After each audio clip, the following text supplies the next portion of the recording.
Você gostaria de aprender sobre injúria causada pela ventilação mecânica? E gostaria também de aprender uma estratégia ventilatória para pacientes durante cirurgia abdominal ou pacientes com injúria pulmonar aguda?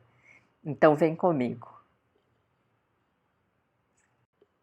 A injúria pulmonar aguda causada pela ventilação mecânica ou VILI, ela pode ser ilustrada muito bem por esses cortes tomográficos em suínos, é um modelo animal.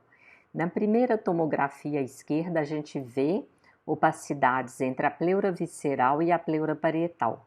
No slide do meio, a gente vê que essas opacidades aumentam significativamente. E na terceira tomografia, a gente observa que as densidades tomam conta de todo o parênquima pulmonar. A primeira causa reconhecida de VILI foi ruptura do parênquima pulmonar por excesso de pressão. Então, naquela época, nos anos 70, os pacientes eram ventilados com o intuito de reduzir a PaCO2 e não havia grande preocupação com a pressão dentro dos pulmões. Então, pneumotórax, pneumomediastino, embolia aérea, enfisema subcutâneo eram frequentes. Chegaram a aventar a possibilidade de colocar 2 drenos torácicos, um em cada lado, para evitar pneumotórax hipertensivo. No JAMA de 79 foi descrito o primeiro estudo clínico sobre o ECMO, a fim de evitar uma fração inspirada de oxigênio muito alta ou uma hipercapnia acentuada. Logo observaram que a pressão é causa de lesão pulmonar, e daí vários estudos determinaram que a pressão dentro do pulmão deve ser de 30 centímetros de água. Mas atenção, eu estou falando sobre a pressão dentro do pulmão e não sobre a pressão das vias aéreas. Para nossa sorte, para nossa vida ficar mais fácil, a pressão transpulmonar se correlaciona com a pressão de vias aéreas de forma linear, na maioria dos casos, mas não em todos eles, como eu vou demonstrar a seguir. 30 centímetros de água corresponde ao paciente médio, cuja elastância pulmonar, dividida pela elastância total do aparelho respiratório, é igual a 0,7. No obeso, por exemplo, que tem uma elastância pulmonar dividida pela elastância total igual a 0,2, uma pressão nas vias aéreas de 30 centímetros de água corresponde a uma pressão transpulmonar de 6 centímetros de água, o que pode resultar em colapso e hipoxemia.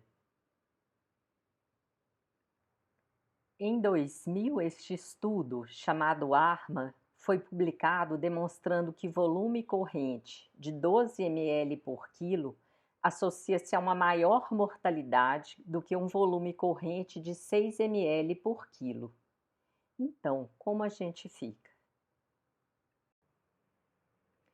Dentro desse estudo, a gente observa os pacientes, a sobrevida dos pacientes que foram ventilados com volume corrente de 6 ml por quilo, em comparação com os pacientes que foram ventilados com 12 ml por quilo e a diferença entre os dois grupos. Quando permitimos que o pulmão seja ciclicamente insuflado e desinsuflado, nós trabalhamos nessa parte da nossa alça de volume e pressão que predispõe a telectrauma. Foi o grupo de Slutsky quem primeiro descreveu no Canadá que animais ventilados com PIP zero apresentavam aumento da secreção de citocinas pró-inflamatórias, interleucina 6, interleucina 10 e TNF-alfa. Este é o modelo de MIDI, de estresse pulmonar, e é uma representação gráfica que nos mostra que ao redor das unidades totalmente colapsadas encontra-se a região de maior estresse. Isto quer dizer que entre a área mais ventilada superior e a mais colabada inferior, a gente vai ter uma área extremamente sujeita ao estresse entre as duas porções. Mas olha que interessante, se uma pressão é aplicada sobre o pulmão e essa pressão é de 30 centímetros de água nas vias aéreas, ela atinge um parênquima que não é um parênquima homogêneo, ele é heterogêneo, ele tem áreas muito ventiladas, outras muito colabadas. E entre estas duas regiões, uma área de estresse tremendo, representada pela faixa em vinho. Nessa área de maior estresse, a pressão transpulmonar é de até 4,64 vezes a pressão aplicada de 30, o que resulta numa pressão de 139,2. Continuando com o mesmo raciocínio matemático, porque há fórmulas que sustentam esta explicação, a área ventilável, que representa aproximadamente 40% do parênquima pulmonar, em toda ela, a pressão aplicada nas vias aéreas deve ser multiplicada por 2. Então, se a gente deseja uma pressão transpulmonar de 30, a gente deveria ventilar o paciente com uma pressão de vias aéreas de 15 centímetros de água. Até agora, sobre este pulmão heterogêneo, nós falamos sobre a pressão causando barotrauma, o excesso de volume causando volutrauma ou volumotrauma, e sobre o colapso e reinsuflação cíclicos que produzem o atelectrauma.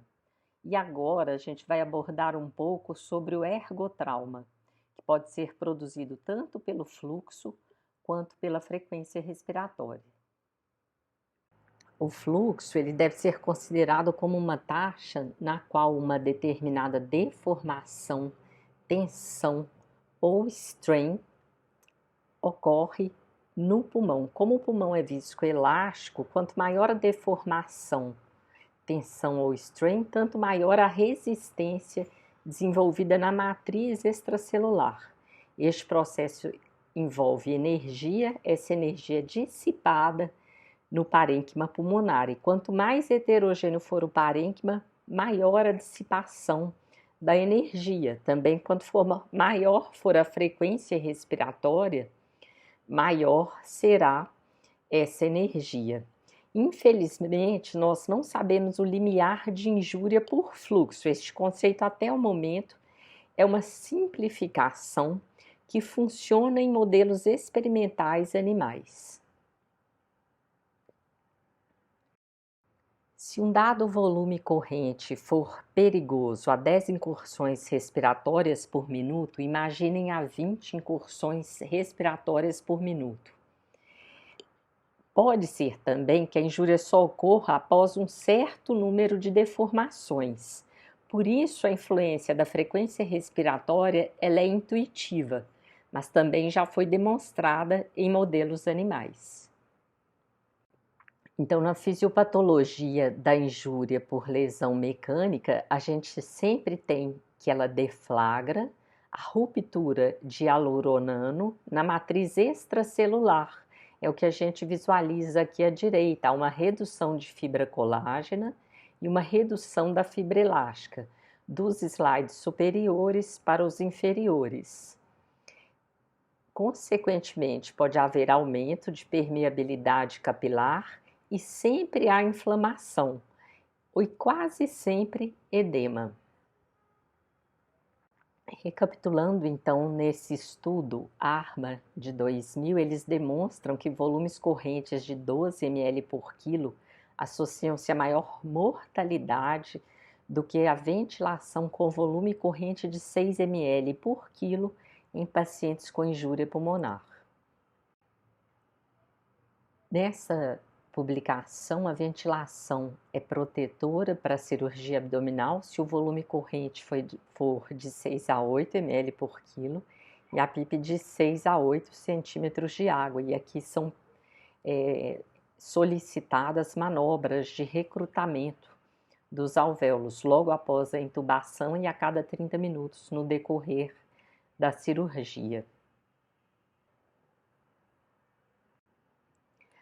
Nessa publicação, a probabilidade de eventos adversos é significativamente maior na ventilação não protetora.